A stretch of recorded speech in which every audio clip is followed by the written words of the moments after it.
시험지를 받아든 14살 소년이 있습니다. 그는 답안지에 자신의 이름을 씁니다. 윈스턴 처칠. 그리고 아무것도 쓰지 못합니다. 1시간이 지났습니다. 시험지는 여전히 백지입니다. 소년은 펜을 들었다 놓았다를 반복합니다. 이마엔 식은땀이 맺힙니다. 시험 결과 라틴어 0점, 그리스어 0점, 수학 거의 백지. 이 소년은 완벽한 낙오자였습니다. 그런데 여러분, 이 낙제생 소년이 누군지 아십니까? 60년 후 이 소년은 히틀러와 독일에 맞서 세계를 구한 영국의 총리 윈스턴 처칠입니다. 노벨 문학상을 받았고 20세기 최고의 지도자로 기억되는 인물이 됩니다. 어떻게 이런 일이 가능했을까요? 오늘 이 놀라운 반전 스토리를 들려드리겠습니다. 이 이야기는 여러분이 아는 위인전일 뿐 아니라 한 문제아의 처절한 생존기입니다.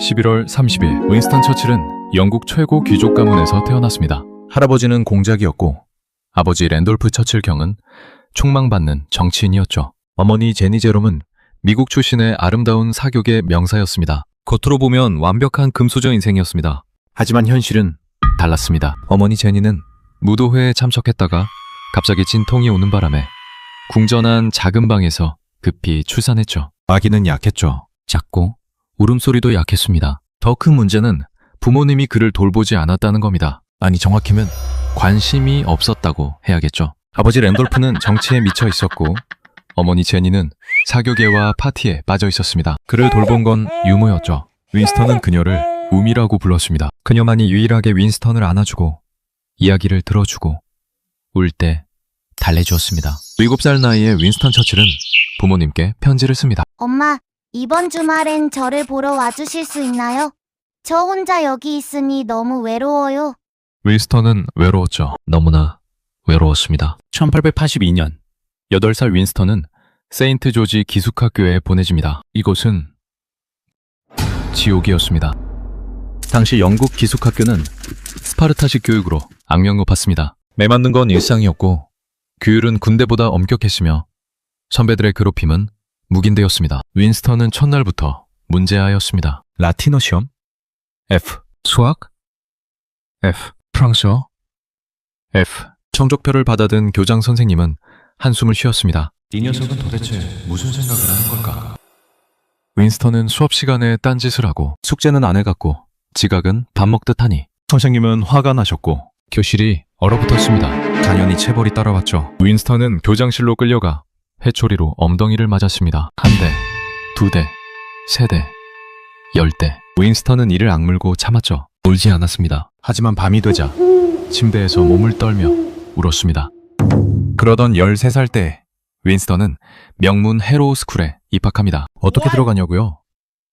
아버지 랜돌프의 백이었습니다. 성적은 꼴찌 수준이었지만 귀족 집안 자제라는 이유로 받아준 거죠. 입학시험 성적표를 보면 참담합니다. 그래도 학교는 그를 받아줬습니다. 대신 낙제반에 배정했죠. 헤로우 스쿨에서 윈스턴은 여전히 문제아였지만 한 가지를 발견합니다. 바로 글쓰기였습니다. 그는 에세이를 쓸 때 상상력을 발휘했습니다. 역사적 사건을 마치 눈앞에서 벌어지는 것처럼 생생하게 묘사했고 감정을 담아 글을 썼습니다. 영어 선생님 로버트 서머빌은 윈스턴의 에세이를 읽고 깜짝 놀랐습니다. 이 아이 재능이 있어. 그는 윈스턴을 불러 말했습니다. 처칠, 자네는 라틴어는 못해도 영어는 탁월하네. 계속 써보게. 자네에겐 특별한 재능이 있어. 그 한마디가 윈스턴의 인생을 바꿨습니다. 처음으로 누군가가 그를 인정해준 겁니다. 하지만 현실은 여전히 가혹했습니다. 윈스턴의 아버지 랜돌프는 아들을 실망스러워했습니다. 그는 윈스턴을 보며 한숨을 쉬었습니다. 이 녀석은 평생 아무것도 못 이룰 거야. 정치인은 무리고 그냥 군인이나 되라고 해야겠어. 군인. 당시 영국 귀족 가문에서 군인은 공부 못하는 아들들이 가는 길이었습니다. 일종의 차선책이었죠. 윈스턴은 상처받았습니다. 하지만 선택지가 없었습니다. 그렇게 윈스턴은 샌드허스트 육군사관학교에 지원합니다. 그리고 떨어집니다. 좌절과 실패의 연속. 두 번째 시험 결과도 또 불합격. 성적이 턱없이 모자랐습니다. 아버지 랜돌프는 폭발했습니다. 이 멍청한 놈아! 사관학교도 못 들어가고 넌 도대체 뭘 할 수 있는 거냐? 윈스턴은 아무 말도 하지 못했습니다. 16살 소년의 자존심은 산산조각 났습니다. 윈스턴은 끝까지 포기하지 않았죠. 매일 아침 6시에 일어나서 처음으로 진짜 공부를 시작했습니다. 결국 2번의 낙방 끝에 드디어 육군 사관학교에 입학했습니다. 전체 지원자 중 하위권으로 간신히 붙었죠. 그래도 괜찮았습니다. 왜냐하면 윈스턴은 이제 알았거든요. 그는 일기에 이렇게 썼습니다. 나는 2번 떨어졌고 그럼에도 불구하고 3번째에 일어났다. 이제 나는 안다. 실패는 끝이 아니라는 것을. 낙제생, 총리가 되다. 1893년 19살 윈스턴 처칠은 샌더스트 육군사관학교에 간신히 합격했습니다. 우등생들 사이에서 윈스턴은 여전히 꼴찌였습니다. 하지만 그는 뭔가 달랐습니다. 책상에 앉아 라틴어 외우는 대신 말을 타고 칼을 휘두르고 전투 전략을 짰습니다. 졸업할 때 윈스턴은 상위 15% 안에 들었습니다. 모두가 놀랐죠. 그 문제아가 펜이 칼보다 강하다. 21살. 그는 중요한 사실을 깨달았습니다. 그에게는 무기가 하나 더 있다는 것을요. 그건 펜이었습니다.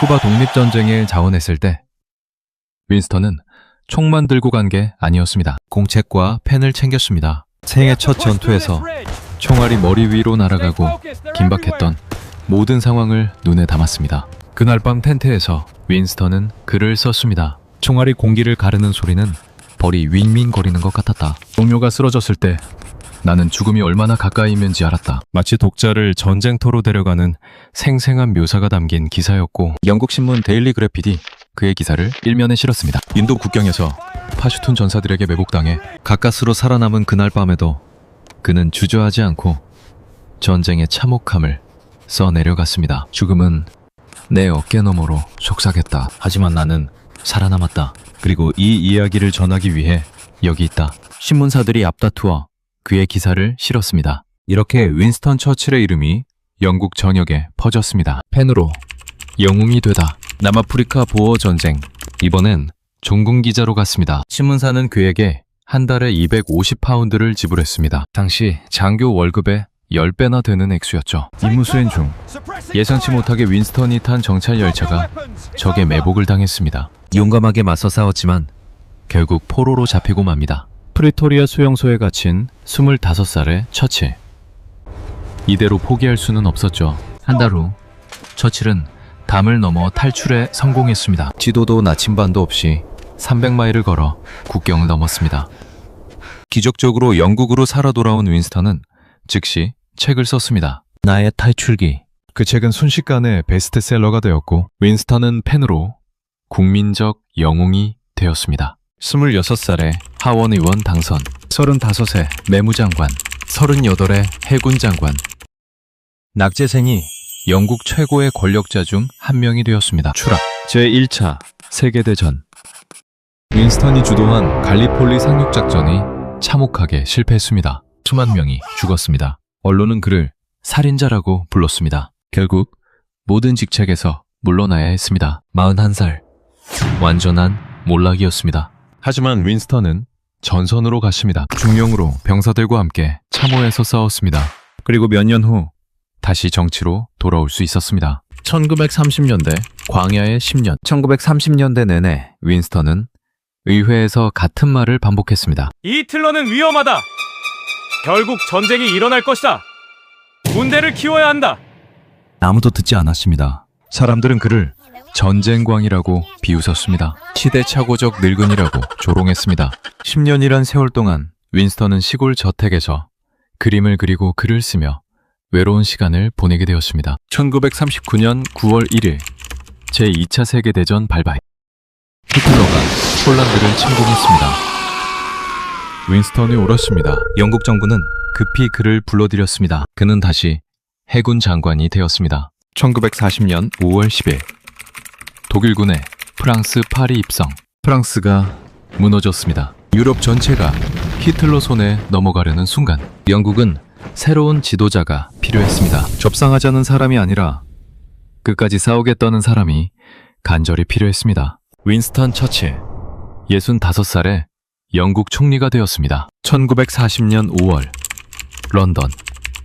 영국 총리 집무실에 65살 노인이 앉아 있습니다. 창밖을 보니 유럽 전체가 불타고 있습니다. 프랑스는 무너졌고 유럽 대륙 전체가 히틀러 손에 넘어갔습니다. 외각 장관들이 모여 말합니다. 총리님, 이제 히틀러와 협상해야 합니다. 우리만으로는 이길 수가 없습니다. 처칠은 시가 담배를 문 채 말합니다. 협상이란 없다. 우리는 끝까지 싸운다. 하지만 총리님, 우리 혼자서는 혼자라도 끝까지 싸울 것이다. 미친 결정이었습니다. 당시 영국군 주력은 방금 덩케르크에서 도망쳐온 상태, 무기는 부족하고 미국은 아직 중립, 소련은 히틀러 편, 영국이 전쟁을 계속한다는 건 자살 행위였습니다. 그날 밤 라디오 연설, 처칠의 목소리가 영국 전역에 울려 퍼집니다. 우리는 해변에서 싸울 것입니다. 들판에서 싸울 것입니다. 거리에서 싸울 것입니다. 우리는 절대 항복하지 않을 것입니다. 공습 대피소에서 라디오를 듣던 사람들이 웁니다. 그 후 5년간 전쟁으로 수많은 사람들이 죽었습니다. 건물이 무너졌습니다. 하지만 영국은 항복하지 않았습니다. 처칠은 미국을 설득했습니다. 우리가 무너지면 다음은 바로 미국, 당신들입니다. 그리고 처칠은 소련과 동맹을 맺었습니다. 1945년 5월 8일 히틀러 패배, 전쟁 종료, 런던 거리에 수십만 명이 나왔습니다. 처칠. 65살의 총리가 된 노인이 세계를 구했습니다. 그래서 영국인들은 지금도 그를 기억합니다. 가장 어두운 순간에 빛이 되어줬으니 모두가 포기하라고 할 때 그 혼자 절대 안 된다고 했기에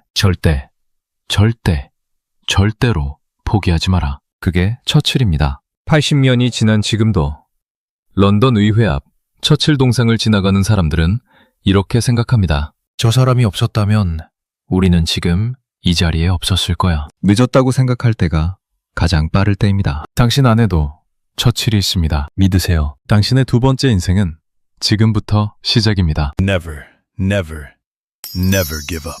Winston Churchill.